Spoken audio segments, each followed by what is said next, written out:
Se você colocar na cabeça, por mais que dentro da igreja exista assim a parte, né, de administração, a parte que é menos espiritual. É a instituição. É a instituição. Você precisa prestar conta. Você paga conta de luz, você paga aluguel, você paga conta, você paga funcionários. Você tem. Só que nós não podemos esquecer que isso aqui não pode estar sobre a parte espiritual da igreja. Que é o quê? Que é resgatar um drogado, que é resgatar um alcoólatra, que é pegar um cara que está perdido e dar uma oportunidade para ele, de resgatar uma vida, de salvar uma alma, de prestar um serviço social. A gente não pode esquecer disso. A igreja é isso. A igreja é feita para cuidar de vidas. Sim. Né? E não apenas dar resultado. Senão, a gente transforma a igreja apenas em um comércio. Né? Ah, porque eu tenho que provar, porque eu tenho que mostrar, porque eu tenho que dar lucro. Nosso pastor nunca cobrou lucro de nós. Nunca. Eu falo com um alto e bom som aqui. Nosso pastor nunca cobrou resultados. Ah, porque você tem que dar isso, tem que mostrar. Não, cara. Como é que tá as vidas? A igreja está bem? Então, todas as vezes que o pastor me liga perguntando isso. Você está bem? Sua esposa está bem? A igreja, o povo está bem? O povo está feliz? Acabou o assunto. É porque mais do que uma organização, a igreja é um organismo vivo, Exatamente. né? E quando a gente trata a igreja apenas como organização, pode fechar as portas, porque deixou de ser organismo vivo faz tempo e se tornou empresa, né? E você vai acabar morrendo, Fábio. Morrendo, verdade. O pastor Jarmuth fala uma frase. Aqui em música, mas eu vou tocar muito no pastor Jarmuth porque é minha referência. Até eu toco. Né? Minha referência, né? De Deus. Mas ele fala assim, você não precisa morrer pela igreja. Alguém já fez isso. O nome dele é Jesus Cristo. Uau. Você não precisa morrer pela Forte. igreja. Agora, quando você quer morrer pela igreja, você acaba matando sua família. Você acaba se matando. E você não produz aquilo que Deus quer que você produza. Você não consegue produzir, porque você está preocupado. Você não dorme direito. Sua vida gira em torno daquilo ali. E você esquece, cara. Esquece daquilo que é mais importante. O que é mais importante para um pastor? Ovelhas saudáveis, claro, mas acima de tudo, uma família muito saudável. Sua esposa bem, seus filhos bem. Isso é o mais importante. O seu ministério será o reflexo da sua casa.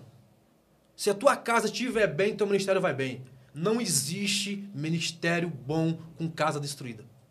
Esquece. Então, e nenhum sucesso vale fora se resulta num fracasso de uma família, né? Não, de forma alguma. Não tem como. Não tem como. Então, muitos pastores sacrificaram a família por conta dessa mentalidade de morrerem pela igreja, sacrificarem pela igreja, darem a vida pela igreja. E no final das contas, eles são frustrados, né? Porque não trouxe resultado nenhum. Danilo, pastor Fábio aqui, ó. Vamos ser sinceros, por que a grande maioria dos filhos de pastores não querem ser pastores?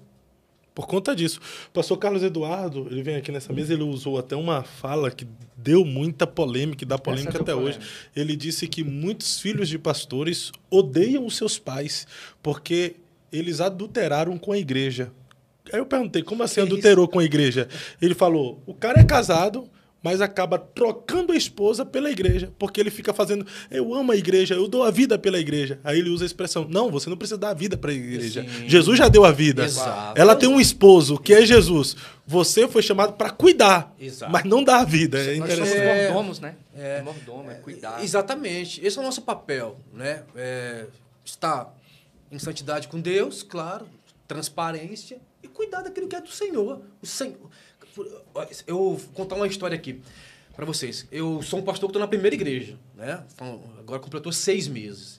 No meu primeiro mês, justamente no dia 8, estava completando um mês que eu tinha assumido a igreja, um pastor chamado Luiz Fernando. Pastor do Caio, que vai estar aqui em breve aqui no podcast. Caio. O evangelista Caio César. Caio é bonito, né? É gente boa. Só pra... Aí tu me pega. Que isso, Marão? É bem vestido, é elegante. Que isso, Marão? Bonito só Jesus, irmão. E eu. Não, sabe que eu amo ele, né? Eu falei que é bonito porque eu sei que você acha ele bonito. Simpático. Continua. O pastor Luiz Fernando falou o quê? Pastor Luiz Fernando, assim, primeiro mês, cara. Pensa, alguém que liderou jovens durante toda a sua trajetória ministerial, no meu caso. Nunca tinha pastoreado uma igreja, por mais que já era pastor, já 2 anos, né, consagrado pastor.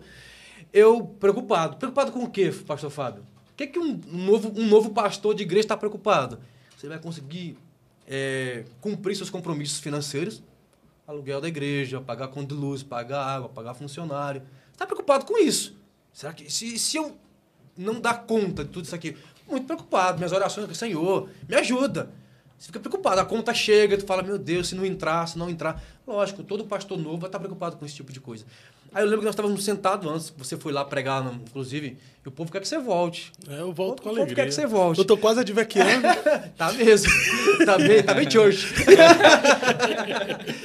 E aí nós estávamos sentados tomando café, como é de costume do DV, que a gente sempre recebe o convidado com café antes do culto começar. Né? A gente estava tomando café e estava prestes da hora de começar o culto. Eu perguntei para ele, pastor Fernando, me dá um conselho, o senhor que é um pastor de pastores, né?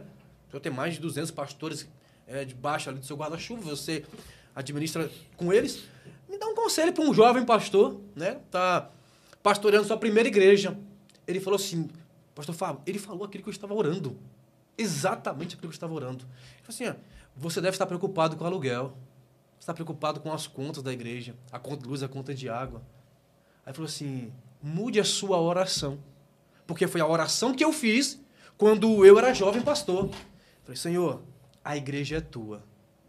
O ministério ele é teu. Foi o Senhor que colocou essa igreja neste local. No caso ali na Lapa. O Senhor colocou a DEVEC na Lapa. É um propósito do Senhor. Muito maior do que um propósito do pastor Silas. É um propósito de Deus. Deus quis que aquela igreja fosse estabelecida naquele local. Para quê? Para algo que Deus quer fazer naquela cidade. Porque toda a igreja tem um impacto numa cidade. Né? Lá a gente lida muito com o mundo espiritual. Né? E Deus sabe que demônios são territoriais. Quando você estipula uma igreja numa cidade, está dizendo esse território pertence a Jesus Cristo. E não mais ao diabo. Então assim, a igreja tem esse papel. Só que aí eu preocupado com as coisas da igreja. Eu falo, mude a sua oração. E começa a falar assim, Senhor, a igreja é tua. Eu sou apenas um cuidador daquilo que já é teu. Então é o seguinte, pai, olha a oração dele, cara, eu achei isso fantástico, que eu não atrapalhe aquilo que o Senhor quer fazer nessa cidade. Forte. Agora, que eu seja parte daquilo que o Senhor vai fazer. Então, pastor Fábio, eu comecei a mudar a minha oração. Cara, naquela noite eu comecei a orar assim, Senhor, a DEVEC Lapa pertence ao Senhor. A obra que o Senhor quer fazer é tua. Eu sou apenas um cuidador desta igreja que o Senhor me colocou aqui. Eu sou muito agraciado por isso. Agora, que eu não venha atrapalhar aquilo que o Senhor quer fazer nessa cidade. Agora, por favor, Deus, eu quero ser parte. E é isso que eu tenho falado para a igreja lá. Eu quero ser parte. Então eu mudei minha oração, era minha preocupação com o jovem pastor, cara. Tem até uma frase, Senhor, se o Senhor for fazer alguma coisa nessa geração, não faça sem mim, né? Não faça sem mim, cara. De maneira nenhuma, cara. Tem coisa mais extraordinária, cara, do que você viver aquilo que Deus quer fazer. Foi para isso que eu fui chamado.